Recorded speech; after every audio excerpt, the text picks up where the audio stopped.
Hello and everyone, advent of Europeans in India के इस video में आपका स्वागत है। आज हम बात करेंगे कैसे French East India company Bharat आती है और भारत में अपने आप को एस्टैब्लिश करने की कोशिश करती है। तो ये एडवेंट ऑफ यूरोपियंस का वीडियो चल रहा है। चलिए, जाने से पहले मेरे बारे में आपको मैं इंट्रोडक्शन दे दूँ। My name is Kunal P Thakur and I am an educator for civil service examination conducted by UPSC. By qualification, I am LLB, LLM with business law and I'm teaching for the civil services since 2011. और ये video series चल रही है, ये modern history की video series चल रही है और मॉडर्न हिस्ट्री के सारे टॉपिक्स यहाँ पे मैं कवर करूँगा। तो यूपीएससी के पॉइंट ऑफ व्यू से या जो भी आप कॉम्पिटिटिव एग्जामिनेशन पढ़ रहे हो तो इसके सारे टॉपिक्स यहाँ पे कवर हो जाएंगे, यहाँ पे आपको मिल जाएंगे। और अगर आप सामान्य नॉलेज रखना चाहते हो तो भी ये वीडियो आपकी मददरूप हो सकते हैं। इस टॉपिक में हम क्या करेंगे, यहाँ पे इससे पहले हमने पोर्टुगीज ईस्ट इंडिया कंपनी के बारे में पढ़ा है, उसके बाद फिर हमने Dutch East India Company, Danish East India Company और English British East India Company के बारे में पढ़ा था। आज हम लास्ट ईस्ट इंडिया कंपनी जो भारत आती है उसके बारे में पढ़ेंगे, that is advent of French in India. French East India company कैसे भारत आती है और अपने आप को एस्टैब्लिश करती है उसके बारे में पढ़ेंगे। तो चलिए शुरू करते हैं।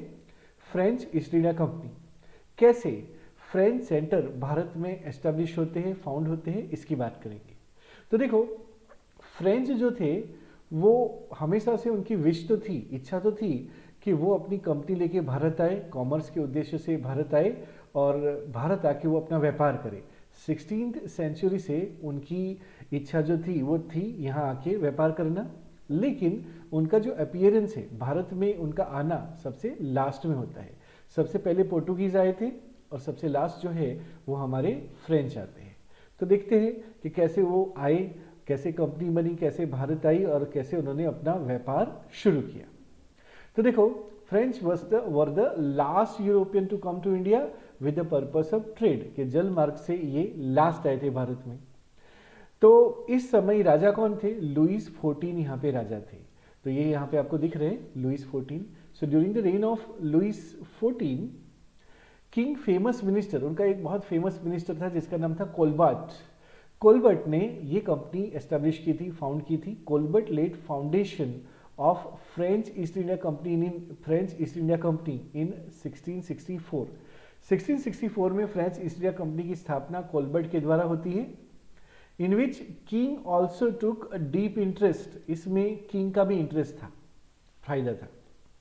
कंपनी डेस इंडीज ओरिएंटल, ये इसका नाम है कंपनी का। It granted a 50-year monopoly on French trade, के भारत में और पैसिफिक ओशन में जो फ्रेंच कंपनी आएगी तो उनको मोनोपोली मिलेगी कि फ्रेंच की तरफ से और कोई कंपनी नहीं आएगी, यही कंपनी आएगी और यहाँ पे मोनोपोली के साथ व्यापार करेगी। कितने साल की मोनोपोली दी थी? तो 50 साल की मोनोपोली जो है वो उनको मिलती है। French king also granted company अ कंसेशन इन परपेचुइटी, इसका मतलब उनको कुछ कंसेशन मिले और वो हमेशा के लिए मिले। परपेचुइटी मतलब हमेशा के लिए। कहाँ पे? For the island of Madagascar. अब देखो, जहाँ अफ्रीका है तो अफ्रीका के बाजू में एक छोटा सा आइलैंड है, बहुत बड़ा दिखता है मैप में, तो उस आइलैंड में वो व्यापार कर सकते थे और वहाँ पे उनको बहुत सारी सुविधाएं मिली, परपेचुइटी, हमेशा के लिए। As well as other territory it could conquer, कि अगर वो अपनी एक्टिविटी को बढ़ाने के लिए कोई नए प्रदेश जीतेगी तो उसके ऊपर भी उसको हमेशा के लिए लाइसेंस मिलेगा, उनको अधिकार मिलेगा। Company spent lot of its money and resources, उन्होंने अपने बहुत सारा पैसा और रिसोर्सेज, संसाधन खर्च किया ताकि वो अपने इंटरेस्ट को वहाँ पे रिवाइव कर सके, मेडागास्कर के अंदर रिवाइव कर सके। मेडागास्कर कहाँ है? तो देखो ये मैप है, तो अफ्रीका का जो मैप है ये अफ्रीका का मैप है और अफ्रीका की बाजू में एक आइलैंड है। आप देखो, ये आइलैंड जो है हमारे इंडियन ओशन में आइलैंड पड़ता है अफ्रीका के ईस्टर्न साइड में, और इसी के पास मॉरिशियस है। तो ये जो आइलैंड है मेडागास्कर, वहाँ पे उन्होंने क्या किया, इस आइलैंड को रिवाइव करने की कोशिश की, यहाँ पे अपने इंटरेस्ट को भी रिवाइव करने की कोशिश की। तो उन्होंने बहुत सारे पैसे खर्च किए थे यहाँ पे, बट उनको यहाँ पे सक्सेस नहीं मिलता है, it is without any success. फिर क्या होता है, इन 1667 एक उनके गवर्नर है, उनका नाम है Francois Caron. He headed expedition to India, ये भारत की तरफ आते हैं और वो अपनी फैक्ट्री एस्टेब्लिश करते हैं। कहाँ? सूरत में। तो जैसे आप देखोगे ब्रिटिश ईस्ट इंडिया कंपनी आई थी, उन्होंने भी पहली फैक्ट्री सूरत में एस्टेब्लिश की थी। और फ्रैंकोइस कैरोन फ्रेंच की तरफ से जो आएंगे 1667 में वो भी अपनी पहली कंपनी कहाँ, गुजरात में सूरत में एस्टेब्लिश करते हैं। आफ्टर ऑब्टेनिंग द पेटेंट मतलब permission from the sultan of Golconda, Golconda के सुल्तान से जब उनको परमिशन मिल जाती है तो क्या है, तो वही फ्रेंच से एक आदमी आया था जिसका नाम था मरकरा, पर्शियन था ये फ्रेंच से आए थे फ्रेंच का इंटरेस्ट साधने के लिए, तो वो कैरोन के साथ आए थे। तो Marcara founded another French factory in Masulipatnam in 1669। तो देखो गोलकोंडा के सुल्तान से उनको परमिशन मिली और फ्रेंच ने यहाँ पे मसूलीपट्टनम में 1669 में ये फैक्ट्री एस्टेब्लिश कर दी। फिर क्या होता है, 1673 में French obtain permission from Shaista Khan. देखो शाइस्ता खान कौन है, तो शाइस्ता खान मुगल सूबेदार है बंगाल के अंदर, तो बंगाल के अंदर ये सूबेदार थे शाइस्ता खान, उनसे फ्रेंच परमिशन लेते हैं और वो कलकत्ता में चंद्रनगर के पास एक टाउनशिप बनाते हैं। They establish township at Chandernagore near Calcutta. उसके बाद तो मतलब कलकत्ता में भी वो अपना सेंटर एस्टैब्लिश करते हैं, लेकिन उनका मेन सेंटर जो है वो कहाँ है, तो उनका मेन सेंटर माना जाता है पौंडीचेरी है। नहीं, आज तक माना जाता है, जैसे आज़ादी के बाद भी 1954 में फ्रेंच गवर्नमेंट ने पौंडीचेरी को भारत को दे दिया था। तो जो भारत में साउथ इंडिया में जो पौंडीचेरी है वो पूरे लाइक मिडवल के बाद मॉडर्न इंडिया में पूरा जो टाइम रहा वो फ्रेंच का मेन सेंटर रहा था। फ्रेंच इज द नव centre of Pondicherry is the नव सेंटर ऑफ फ्रेंच, ऐसा भी बोल सकते हैं। तो देखो क्या हुआ था, 1673 में शेर खान लोधी जो है वो गवर्नर थे, governor of Valikondapuram which is Bijapur सुल्तान के गवर्नर थे। तो वालीकुंडापुरम की जो हमारे गवर्नर है शेर खान लोधी, इन्होंने परमिशन किसको दी, फ्रैंकोइस मार्टिन को। फ्रैंकोइस मार्टिन है कौन, तो ये मछलीपट्टनम में जो फैक्ट्री है उसके डायरेक्टर है। तो मछलीपट्टनम के फैक्ट्री के जो डायरेक्टर है फ्रैंकोइस मार्टिन, उनको परमिशन मिलती है बीजापुर के सुल्तान के द्वारा और उसकी मदद से वो एक सेटलमेंट बनाते हैं और वही सेटलमेंट होता है पौंडीचेरी। इस तरीके से पौंडीचेरी की 1674 में एस्टेब्लिशमेंट होता है, फाउंड होता है। और किसने किया था, फ्रैंकोइस मार्टिन ने किया था। तो फ्रैंकोइस मार्टिन ने पौंडीचेरी को एस्टेब्लिश किया। In the same year Francois Martin replace Caron as French governor. तो इससे पहले फ्रेंच गवर्नर कैरोन थे, अब फ्रैंकोइस मार्टिन जो है वो फ्रेंच गवर्नर भारत में बन जाते हैं। फिर क्या होता है, French company establish it's factory in other parts of India also in the coastal region. समुद्र के किनारे दूसरे भागों में भी फ्रेंच जो है वो अपनी फ्रेंच कंपनी जो है वो फैक्ट्री एस्टेब्लिश करते हैं, जैसे कि माहे, कराईकल, उसके बाद बालासोर और कासिम बाजार। तो ये फिर अब देखोगे ये फ्रेंच सेंटर है, मेन फ्रेंच सेंटर है, तो पौंडीचेरी के साथ इसको कनेक्ट भी किया जाता है। सो माहे, कराईकल, बालासोर और काजिम बाजार जो है यहाँ पे फ्रेंच अपनी फैक्ट्री जो है वो एस्टेब्लिश करती है और मेन फैक्ट्री और मेन सेटलमेंट कहाँ है, पौंडीचेरी के अंदर है। और उसके बाद ये जो फ्रेंच ईस्ट इंडिया कंपनी जो है after taking charge of Pondicherry in 1674 they Francois Martin develop it as a place of importance. मतलब पौंडीचेरी को बहुत महत्वपूर्ण स्थान बना दिया जाता है, ये उनका मेन सेक्टर ऑफ एक्टिविटी बन जाता है। जो भारत में फ्रेंच है उनकी स्ट्रॉन्ग पोजीशन कहाँ है, तो हम बोलेंगे फ्रेंच मेन सेंटर पौंडीचेरी है। उसके बाद क्या होता है, फ्रेंच ईस्ट इंडिया कंपनी को क्या कोई सेटबैक होता है, तो यस होता है। तो सबसे पहले का अर्ली सेटबैक क्या हुआ था इसको समझते हैं। तो देखो भारत में जो फ्रेंच पोजीशन है वो बैडली अफेक्टेड हो जाती है जब डच और फ्रेंच के बीच में लड़ाई होती है। तो डच ईस्ट इंडिया कंपनी और फ्रेंच ईस्ट इंडिया कंपनी के बीच में लड़ाई होती है और इसमें फ्रेंच की पोजीशन बिगड़ जाती है। डच को यहाँ पे सहारा मिल जाता है, सपोर्ट मिलता है इंग्लिश ईस्ट इंडिया कंपनी का। After the revolution of 1688, Europe में एक रिवोल्यूशन होता है 1688 में, उसके बाद इंग्लिश का, ब्रिटिश का सपोर्ट डच को मिलता है और इसके कारण डच ताकतवर हो जाते हैं और फिर लड़ाई होती है फ्रेंच के साथ और Dutch capture Pondicherry in 1693। Dutch जो है वो अपनी ताकत की मदद से फ्रेंच से पौंडीचेरी छीन लेते हैं। उसके बाद क्या होता है कि बहुत सारे लड़ाई झगड़े होते हैं और उसके बाद फाइनली एक ट्रीटी होती है जिसे ट्रीटी ऑफ रिजविक कहा जाता है। तो सितंबर में 1697 में ट्रीटी ऑफ रिजविक के तहत पौंडीचेरी जो है वो वापस डच फ्रेंच को दे देते हैं। तो फ्रेंच के पास वापस पौंडीचेरी आ तो जाता है, लेकिन 2 और साल तक डच के जो रक्षक सेना है, गैरिसन जो है, वो वहाँ पौंडीचेरी में घेरा डाल के रखते हैं और उसके बाद पौंडीचेरी फ्रेंच के हाथ में चला जाता है। पौंडीचेरी यहाँ पे डिक्लाइन हो रहा होता है, लेकिन फिर से फ्रैंकोइज मार्टिन का एबल गाइडेंस की मदद से वो पौंडीचेरी को फिर से रिवाइव कर देते हैं। फिर से पौंडीचेरी फ्लरिश करने लगता है और वो फिर से फ्रेंच का मोस्ट इंपोर्टेंट सेंटर भारत में बन जाता है। इस तरीके से जो पौंडीचेरी है वो फ्रेंच के हाथ से गया, फिर वापस आ गया, फिर से ये मेन सेंटर बन जाता है, महत्वपूर्ण सेंटर बन जाता है। फिर क्या होता है, again there was a bad turn in the fortune of French company. फिर से इनको एक झटका लगता है। क्या होता है कि यूरोप में वॉर ऑफ स्पेनिश सक्सेशन होता है। तो स्पेन एक देश है और वहाँ पे सक्सेशन की लड़ाई हो जाती है, और ये जब लड़ाई होती है तो उस टाइम पे फिर से वॉर का एनवायरनमेंट चालू हो जाता है। And consequent to this they had to abandon many factories in India.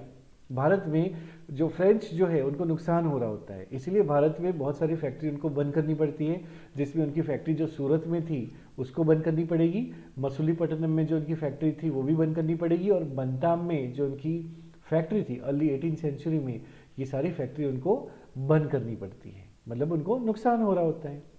उसके बाद दूसरा सेटबैक उनको कब मिलता है, व्हेन फ्रैंकोइस मार्टिन, जो कि बहुत एबल थे, गाइड करते थे, फिर से एस्टैब्लिश कर सकते थे, तो इनका गाइडेंस नेतृत्व यहाँ पे अंत होता है बिकॉज वो मर जाते हैं।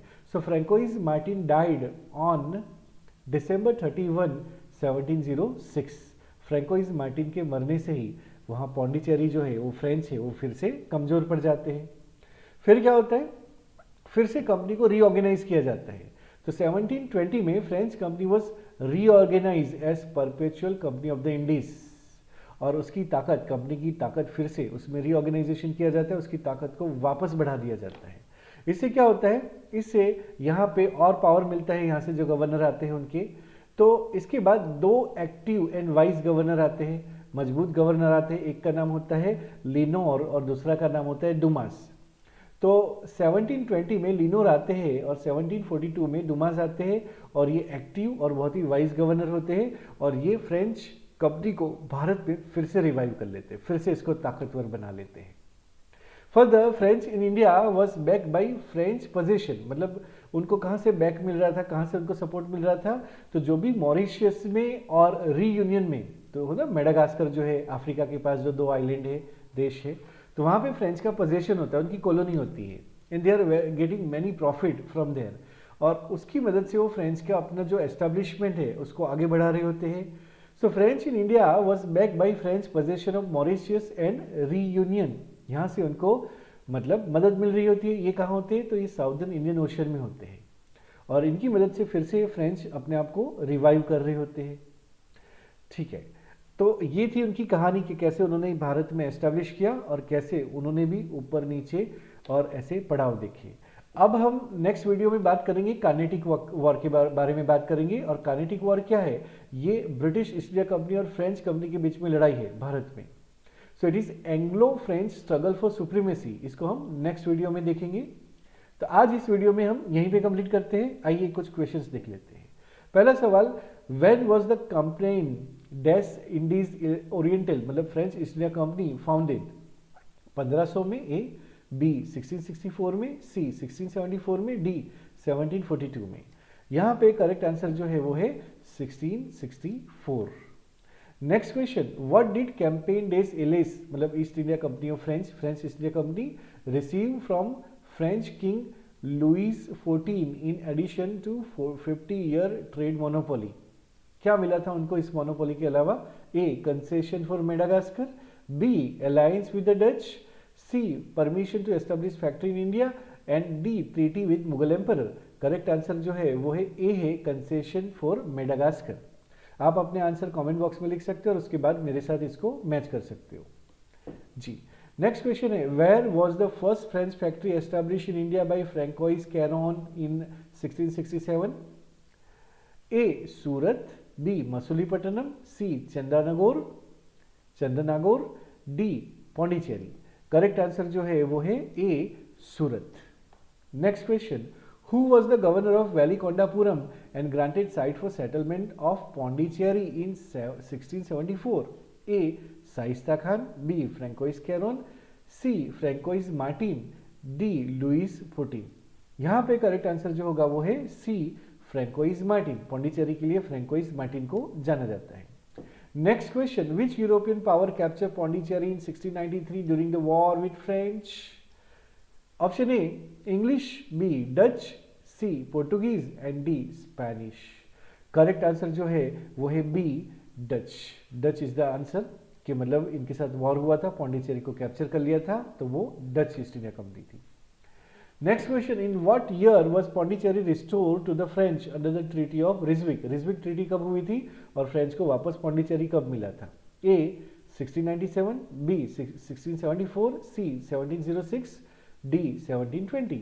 करेक्ट आंसर जो है वो है 1697 is the correct answer. Next question, what was the name of the reorganized French company in 1720? A. Perpetual Company of the Indies, B. French East India Company, C. Dutch East India Company and D. British East India Company। तो मतलब reorganisation हुआ 1720 में, तो क्या नाम दिया गया था? करेक्ट आंसर जो है वो है A, perpetual company of the Indies. Yes, तो ये क्वेश्चंस यहाँ पे कंप्लीट होते हैं। और देखो, पहला पार्ट यहाँ पे हमने कंप्लीट किया फ्रेंच ईस्ट इंडिया कंपनी का। दूसरे पार्ट में हम कानेटिक वॉर की बात करेंगे, तो दूसरा पार्ट नेक्स्ट वीडियो में होगा। आज के वीडियो में यहीं पे हम समाप्त करते हैं। इस वीडियो को देखने के लिए thank you so much. Please इस चैनल को सब्सक्राइब कर लीजिएगा और बेल आइकन भी दबा दीजिएगा, ताकि रोज आपको ये वीडियो मिलते रहे आपको। और इसका PDF अगर आपको चाहिए तो आप मुझे कमेंट बॉक्स में लिख सकते हो, मैं आपको प्रोवाइड करवा दूंगा। और प्लीज़ इस वीडियो को लाइक और शेयर जरूर कर लीजिएगा। तो थैंक यू, ये वीडियो देखने के लिए आपका धन्यवाद। हम मिलते हैं नेक्स्ट वीडियो में। Thank you so much, bye.